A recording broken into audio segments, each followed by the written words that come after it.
Arrival on Draconus IV.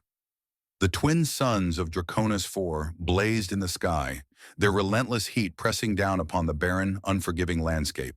Jagged rock formations jutted from the earth like the petrified bones of some long-dead giant, casting angular shadows across the cracked ground. A thick, shimmering haze hovered just above the surface, distorting the horizon and making the entire planet appear almost dreamlike, a feverish mirage that stretched as far as the eye could see. Major Jake Hendricks wiped the sweat from his brow, his muscular frame outlined sharply against the harsh terrain. His dark green tactical vest was already coated with a thin layer of dust, clinging stubbornly to the fabric, as if the very planet itself sought to pull him into its embrace. His boots crunched against the rocky ground as he surveyed the area with sharp, calculating eyes the color of glacial ice. The oppressive heat and the desolate silence didn't bother him. He had endured worse conditions in his years of service. What did bother him was his current company. "This is absolutely ridiculous," came a voice from behind him, both melodic and edged with irritation. Jake turned to face the source of his frustration. Kira, the Aryan liaison assigned to his reconnaissance team. Her crimson skin glistened under the relentless sun, droplets of perspiration forming on her forehead, despite the thin, form-fitting tactical suit she wore. Her long, silver hair, tied back in a practical braid, still managed to cascade elegantly down her back, refusing to be anything less than perfect.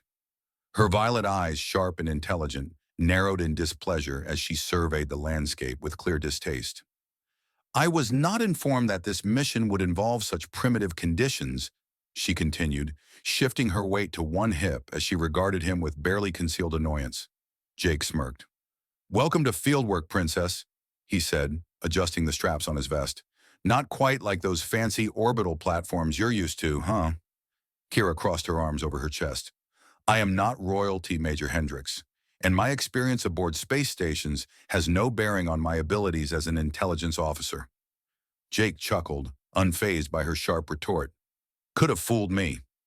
He took a swig from his canteen before glancing back at her. "And drop the major. We're going to be spending the next 3 days crawling through this hellhole together. Just call me Jake." She hesitated for a moment before nodding. "Very well, Jake." The way she said his name, slightly elongating the vowel, sent an unexpected shiver down his spine. He chose to ignore it. They continued their trek in silence, climbing a particularly steep incline that offered a strategic vantage point. Intelligence had confirmed that somewhere in this unforgiving expanse, the Vadian separatists had established a forward operating base. Their mission was simple: locate, observe, and report back. No engagement unless absolutely necessary. But in Jake's experience, things never went according to plan. "The Galactic Coalition believes the Vadian are developing some kind of bioweapon here," Jake explained as they reached the summit. He gestured toward the jagged mountain range in the distance. "Something about the natural minerals in these formations being crucial to the process." Kira's expression darkened.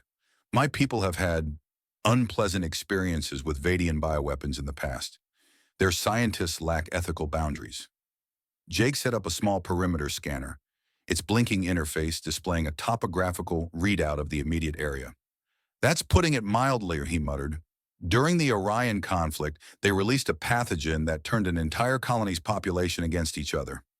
Men, women, children, all driven to violence." Kira nodded grimly. "I've read the reports." Jake looked up from his equipment to find her studying him with an intensity that made him feel suddenly self-conscious. "What?" he asked, raising an eyebrow. "I've never worked closely with a human before," she admitted. "Your species has quite the reputation." Jake chuckled. "Don't believe everything you hear.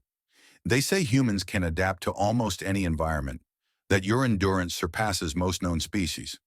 "Some of us more than others," he replied with a wink. To his amusement, Kira's crimson skin darkened slightly, a blush. He filed that reaction away for later. As night fell, the temperature plummeted, turning the once scorching desert into a frigid wasteland. They established a small camp beneath a rocky overhang, the only shelter they could find in the open expanse. Kira huddled closer to their portable heater, her expression unreadable as she watched Jake move about the camp, seemingly unbothered by the cold. "Your thermal regulation is impressive," she noted, pulling her cloak tighter around herself. Most species would require additional layers in this climate. Jake shrugged. Earth has pretty much every climate you can imagine. Humans have been surviving extreme conditions since before we had technology. He tossed her a ration pack. Not gourmet, but it'll keep you going. Their fingers brushed during the exchange, and Jake couldn't help but notice the softness of her skin, despite its alien texture. Something electric passed between them, a fleeting moment of connection that transcended their biological differences. But before he could dwell on it, the moment was shattered by a low, rumbling growl that echoed through the canyon. Jake's hand immediately went to his pulse rifle. What the hell was that? Kira's eyes widened in genuine fear. Draconus apex predator. The locals call them mountain demons. They're why even the Vadian keep their patrols limited. You're just telling me this now? Jake hissed, scanning the darkness beyond their camp. I didn't think we'd encounter one. They rarely venture this far from the higher peaks. Another growl, closer this time. Jake could feel the vibration in his chest. Stay here, he ordered, checking his weapon. Keep the perimeter scanner active. Where are you going?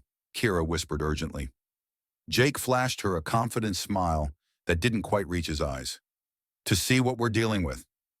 As he disappeared into the darkness, Kira couldn't help but think that humans were either the bravest or the most foolish species in the galaxy. Perhaps both. Chapter 2. The Hunt Begins. The silence of the night was broken only by the rhythmic sound of Jake's boots against the rocky terrain. He moved with the practiced ease of a soldier accustomed to navigating dangerous environments, every step calculated to avoid unnecessary noise. His rifle was raised, scanning the landscape through its thermal scope. The heat signatures of small nocturnal creatures flickered in the periphery, but his attention was locked onto something larger, something that moved like a shadow just beyond his field of vision. The mountain demon, as Kira had called it, was out there, watching. The creature's deep, guttural breathing echoed through the canyon, a steady, menacing rhythm that sent a primal shiver down Jake's spine. He crouched behind a rock, gripping his rifle tighter as his eyes darted across the jagged terrain. The darkness was nearly impenetrable, save for the faint shimmer of distant starlight reflecting off the mineral-rich stones. But he could feel it, the weight of its gaze. The predator wasn't hunting blindly, it was testing him. A sudden shift in the wind carried the scent of something foul, musky, primal, and laced with the metallic tang of blood. Jake's muscles tensed. He had been in countless battles, faced down ruthless enemies. But this was different. This wasn't war. This was survival. Then a low guttural growl rumbled through the night, so deep it resonated in his bones. He tightened his grip on his weapon, scanning the horizon. Movement. Just a flicker, but enough to confirm his worst fear. The mountain demon was circling him. Jake took a slow, measured breath. Fear was useless here. It clouded judgment, made men reckless. He needed to be smart, controlled. The next sound was a blur of motion, a sudden rush of wind as something massive leapt from the shadows. Jake rolled to the side just in time, avoiding the full force of the attack.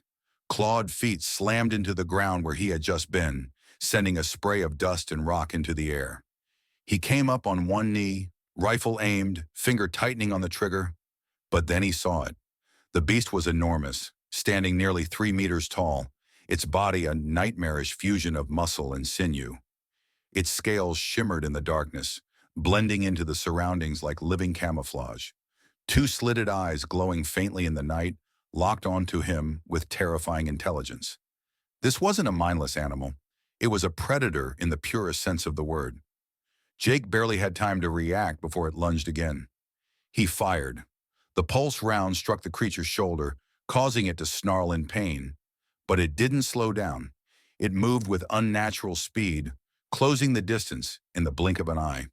Jake barely managed to throw himself backward, rolling to his feet just as a massive clawed hand slashed through the air where his head had been moments ago. His instinct screamed at him to run, but he knew better. Running made him prey. Instead, he adjusted his stance, keeping his movements deliberate. The creature prowled around him, testing his reactions. It was learning him just as he was learning it. A deadly dance had begun. Back at camp, Kira sat rigid, her hands clenched into fists as she listened to the distant echoes of battle. Rationally, she knew Jake had little chance of surviving an encounter with a Draconus apex predator.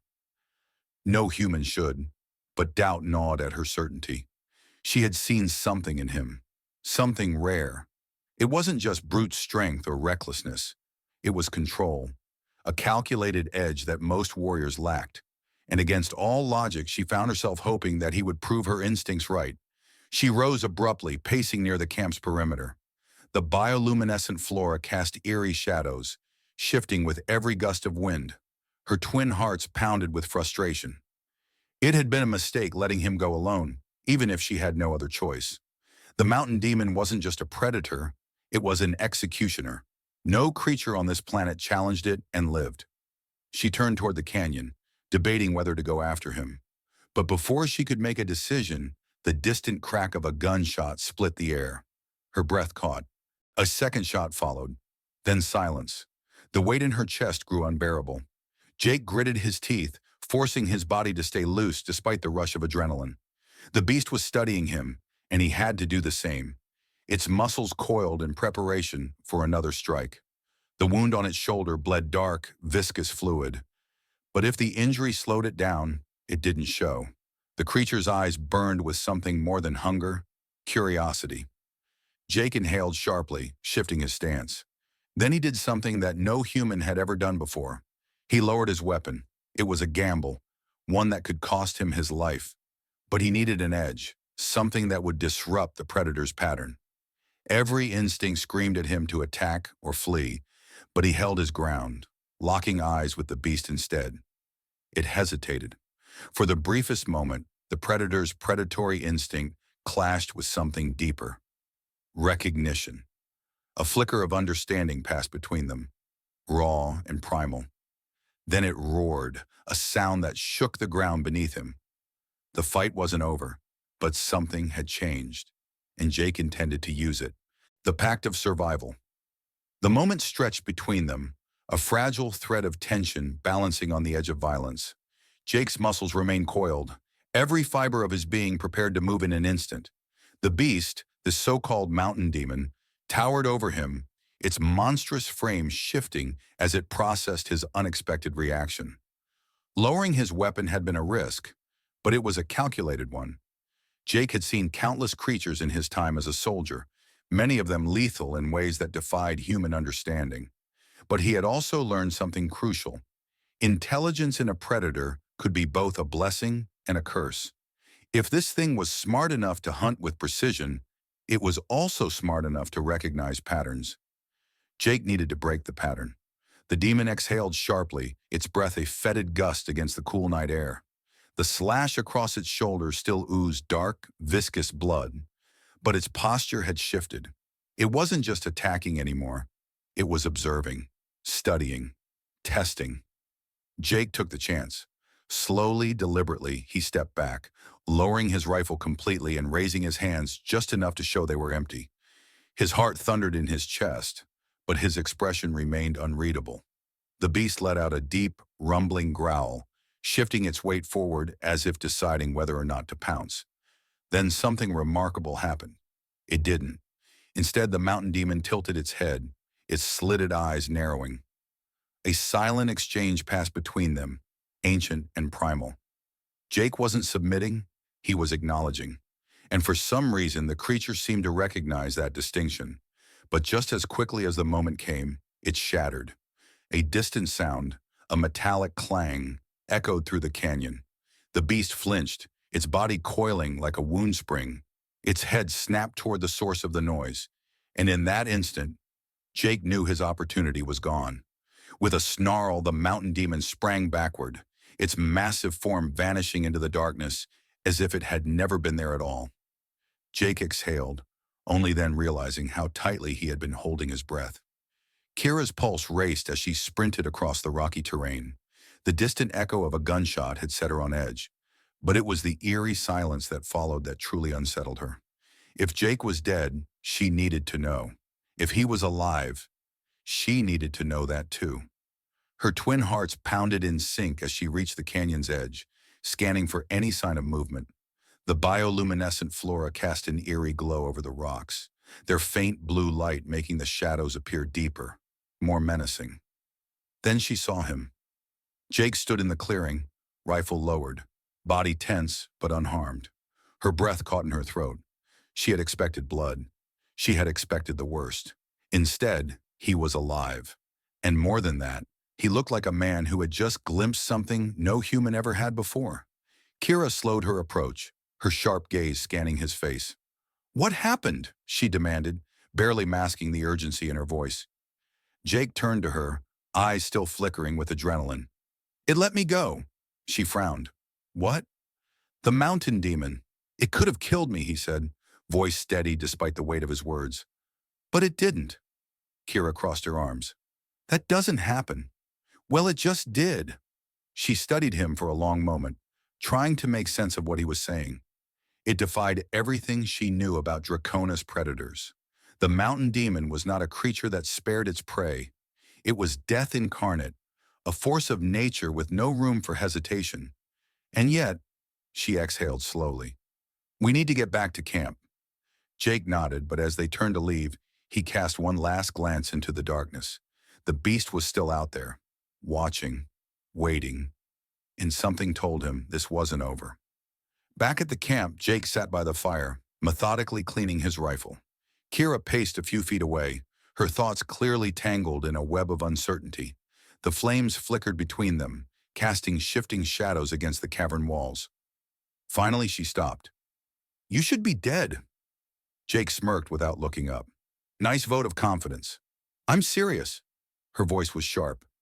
"You're telling me you faced a fully grown mountain demon, wounded it, and walked away without so much as a scratch?" Jake met her gaze. "Yeah." Kira's jaw tightened. "That shouldn't be possible." Jake set his rifle down and leaned forward, resting his elbows on his knees. "Maybe it was curious. Maybe it didn't see me as a threat." "No." She shook her head. "That thing is the most efficient killer on this planet. If it didn't kill you, there's a reason." Jake considered that. "Maybe it recognized something in me." Kira exhaled sharply, raking a hand through her dark hair. "That's not how this works. You don't connect with a mountain demon. You don't reason with them." "Then why am I still alive?" She had no answer. The silence stretched between them, heavy with unspoken thoughts. Finally, Kira sat down across from him, her expression unreadable. "We need to figure out what this means." Jake nodded. "Agreed." For the first time since arriving on this planet, they weren't just fighting to survive. They were trying to understand. Deep in the canyon, the mountain demon crouched on a rocky ledge, its slitted eyes glowing faintly in the darkness. Its wounded shoulder still throbbed, but the pain was secondary to the thoughts racing through its mind. The human had not run. The human had not begged. The human had challenged it, not with force, but with something far more dangerous. Understanding. The creature let out a slow, measured growl, lowering its head as it replayed the encounter in its mind. This was new. This was different. And if there was one thing the mountain demon had learned in all its years of ruling these lands, it was that change demanded respect. The hunt was not over. Not yet. Bonds of the unseen. The wind howled through the canyon, carrying with it the distant echoes of predators lurking in the dark. The fire crackled weakly in the center of the camp, casting long, flickering shadows on the cavern walls. Jake sat cross-legged on a flat rock, his rifle dismantled before him, while Kira paced back and forth, her sharp eyes glinting in the firelight. "You should be dead." Her voice cut through the stillness like a blade. Jake smirked, not looking up from his work. "You keep saying that. You want me to agree with you, or something?" Kira stopped, her arms crossed tightly. "I'm serious. No one faces a mountain demon and walks away. Even the best hunters among my people have fallen to those things." Jake set down the rifle part he was cleaning and met her gaze. "And yet, here I am." She exhaled sharply, frustration evident in the flick of her tail. "What aren't you telling me?" Jake hesitated. How could he explain what had happened? The moment of understanding he had shared with the beast? It hadn't been submission nor dominance. It had been something else entirely. something primal, something instinctive. It looked at me, Kira, not just as prey, not just as a threat. It was thinking, calculating, and it let me go. She shook her head. That doesn't make sense. Mountain demons don't hesitate. They don't think like we do. They kill. That's all they know. Maybe we're wrong about that, Jake countered. Maybe they're not just mindless beasts. Kira's expression hardened. That's a dangerous assumption. So is underestimating them. For a long moment, neither of them spoke. The fire crackled, casting shifting patterns across the rocky walls. Finally, Kira sighed and crouched beside the fire. If what you're saying is true, if that thing really did let you go, then we need to understand why. We need to know what it wants. Jake nodded. Agreed. But deep in his gut, he knew the answer was already forming. He hadn't just survived an encounter with the mountain demon. He had intrigued it. Far beyond their camp, on a jagged cliff overlooking the valley, the mountain demon crouched in the shadows. Its wound still throbbed, but the pain was distant now. It was thinking, processing. The human had not reacted as prey should. He had not fled. He had not cowered. He had challenged. The creature let out a low, rumbling growl, the sound vibrating through its massive frame.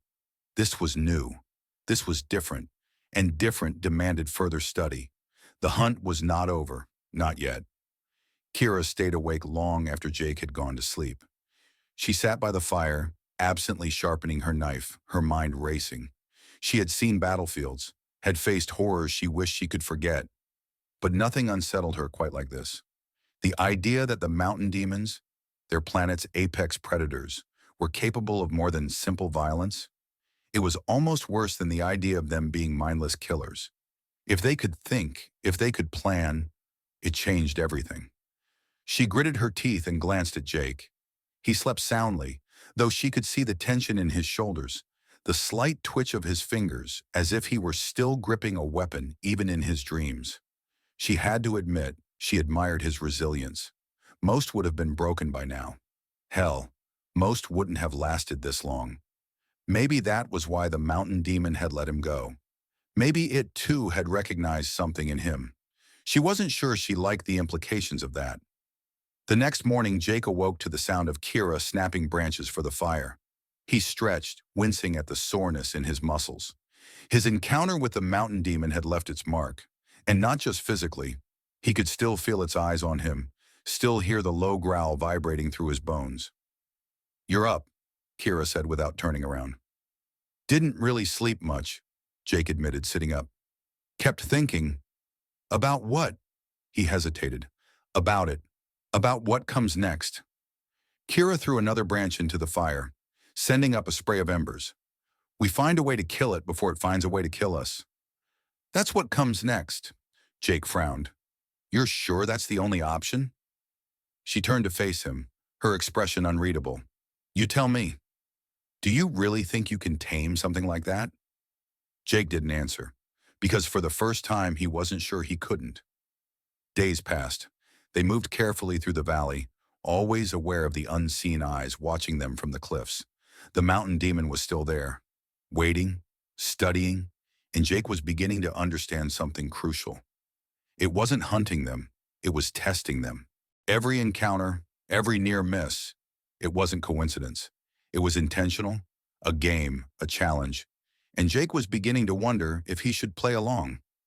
One night, as the fire burned low, Jake stood at the edge of the camp, staring out into the darkness. He could feel it watching him. He could almost hear its breath on the wind. He took a deep breath, and then against all logic, against all instinct, he stepped forward, into the dark. Kira shot to her feet. "Jake, what the hell are you doing?" "I need to know," he said softly. And before she could stop him, he vanished into the night. The mountain demon was waiting. Jake could see its silhouette, massive and unmoving, just beyond the tree line. He could hear the steady rumbling breath, the eyes glowing faintly in the darkness, locked onto his. He took another step forward. The creature did not move. Another step. Still it did nothing. Jake slowly lowered himself to one knee, making himself smaller, less threatening. The mountain demon exhaled, a sound almost like curiosity. Jake extended a hand. A long, tense moment passed, and then, impossibly, unbelievably, the mountain demon took a step forward, closing the distance between them. It did not strike, did not attack. It simply watched. And for the first time, Jake understood. This wasn't a battle, it was a conversation, one he had no choice but to finish. Chapter 5. The Silent Accord. Jake's heartbeat thundered in his ears as he crouched before the mountain demon. His outstretched hand trembled slightly, but not from fear, from the sheer weight of the moment. The creature, a behemoth of muscle and raw power, loomed over him, its glowing eyes locked onto his with an eerie intensity. Then it took another step forward. The ground beneath Jake seemed to shrink, the shadows around them thickening. Kira had warned him, mountain demons were not meant to be understood. They were forces of nature, untamable. Yet here he was, standing within striking distance of one, daring to believe otherwise. The creature lowered its head slightly, sniffing the air between them. The moment stretched, thick with unspoken meaning. Jake held his breath. Was it curiosity, a test, or was he seconds away from death? A low rumble emanated from the beast's throat. Not a growl of warning, something else. Something considering. Jake's instincts screamed at him to run, to turn and bolt back to camp. But deep down he knew, if he ran, it would be the end. This was not a game of chase. It was a negotiation, a fragile, precarious balance. He exhaled slowly, steadying himself. Then in a move that defied all logic, he lowered his hand, showing the creature he meant no harm. The mountain demon blinked once, then twice, and then, in a motion as deliberate as it was unexpected, it took another step closer, this time within arm's reach. Jake could feel its breath, hot and heavy, washing over him. He dared not move, dared not break the spell that had settled between them. A silent accord had been formed, a bridge between predator and prey, and for the first time Jake saw it, not as a monster, not as a mindless killer, but as something more, something intelligent, something aware. Meanwhile, Kira paced back and forth at the edge of the camp, her tail lashing with frustration. Jake had disappeared into the night, into the unknown, and she hated it, hated the recklessness, hated the uncertainty, hated the fear curling in her gut. "He's an idiot," she muttered under her breath, "a reckless, suicidal idiot." But even as she said it, she couldn't shake the nagging thought at the back of her mind, the sinking suspicion that he might just be right.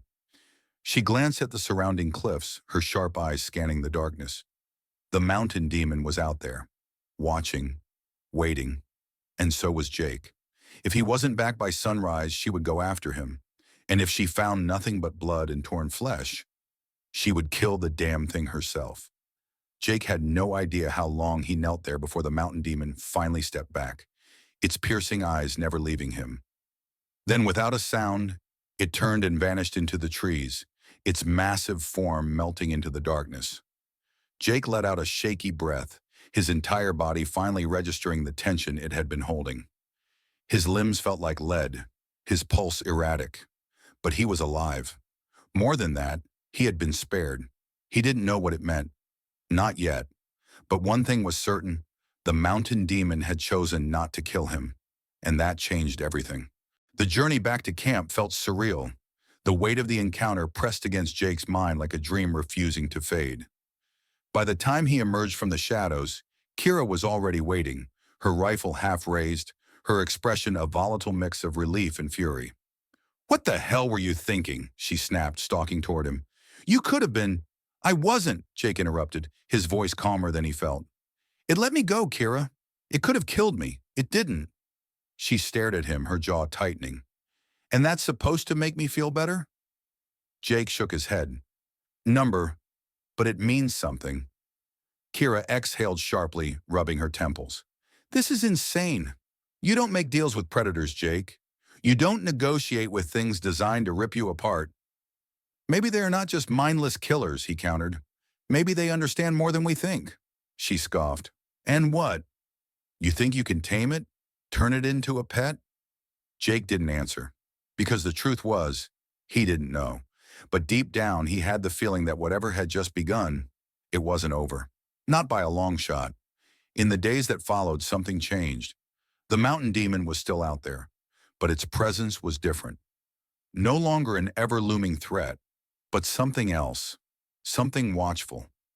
Jake felt it in the way the forest seemed less hostile, in the absence of smaller predators that once lurked at the edges of their camp. It was as if the very balance of the wild had shifted, acknowledging the strange bond he had forged with the creature. And then, one night, it happened again.